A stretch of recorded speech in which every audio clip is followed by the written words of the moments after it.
Wali Kota Palembang, Harno Joyo mengawali aktivitasnya dengan melaksanakan sholat subuh berjamaah bersama masyarakat di Masjid Al-Ittihad, Kelurahan Lebung Gajah, Kecamatan Sematang Borang, Palembang.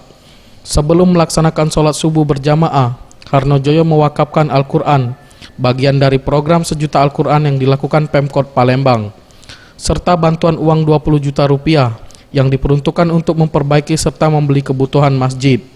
Usai salat subuh berjamaah, Harno Joyo menyampaikan pentingnya kita sebagai umat muslim untuk mempelajari dan mengamalkan isi dari kandungan Al-Quran di dalam kehidupan sehari-hari, serta betapa besarnya keutamaan salat subuh bahkan lebih baik dari dunia dan seisinya.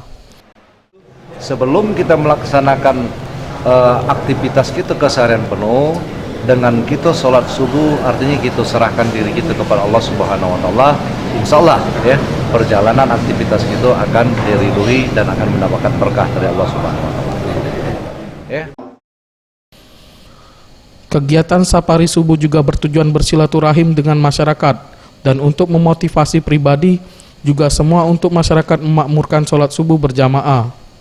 Selain itu, sebagai media penampung keluhan dan aspirasi masyarakat untuk mengetahui apa yang dibutuhkan dan menjadi prioritas masyarakat saat ini. Maulana Yusuf, Sriwijaya TV.